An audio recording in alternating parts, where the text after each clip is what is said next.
নমস্কাৰ প্ৰিয় বন্ধু-বান্ধৱীসকল স্বাগতম নতুন ভিডিঅ'লৈ তথা আমাৰ ইউটিউব চেনেললৈ য'ত আমি সদায় কিছুমান এষ্ট্ৰ বাস্তু ধৰা ৰাশিফলৰ মন্দিৰৰ ভিডিঅ' আলোচনা কৰোঁ। বলক তেন্তে জীৱনত জানি লওঁ 17 তাৰিখে কোনকেইটা ৰাশিৰ ভাগ্য খুলিব আৰু তেওঁলোকৰ ভাগ্য ফলনো কেনেকুৱা হ'ব। আৰু তাৰ লগতে জনাই থওঁ যে আমাৰ চেনেলটোৰ ভিডিঅ'বিলাক যদি ভাল লাগে তেনেহ'লে লাইক কমেণ্ট শ্বেয়াৰটো কৰিবই, লগতে চেনেলটো ছাবস্ক্ৰাইব কৰি দিব এনে ধৰণৰ ভিডিঅ' সদায় পাবলৈ। আহক এতিয়া মূল ভিডিঅ'লৈ আমি আগবাঢ়ি যাওঁ।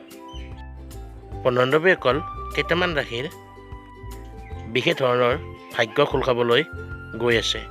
তেওঁলোকৰ জীৱনত যথেষ্ট উন্নতি হ'ব, মনৰ ইচ্ছা পূৰণ হ'ব।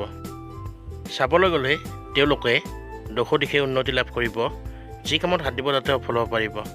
তেওঁলোকে দশ দিশে উন্নতি লাভ কৰিব, লগতে চাকৰি ব্যৱসায় আদিতো উন্নতি কৰিব, ব্যৱসায় বৃদ্ধি হ'ব, লগতে আৰ্থিক দিশ মজবুত হোৱা দেখা যায়। পঢ়া শুনা উন্নত, কেৰিয়াৰ, স্বাস্থ্য, দাম্পত্য, প্ৰেম, প্ৰণয়, পৰিয়াল সকলোতে উন্নতি ঘটিব।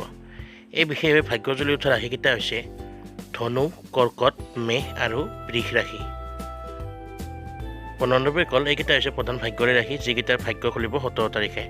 যদি ভিডিঅ'টো চাই ভাল লাগিল লাইক কমেণ্ট শ্বেয়াৰ কৰি দিব আৰু সদায় যদি ভিডিঅ' পাবলৈ আমাৰ চেনেলটো ছাবস্ক্ৰাইব কৰি দিব। ধন্যবাদ।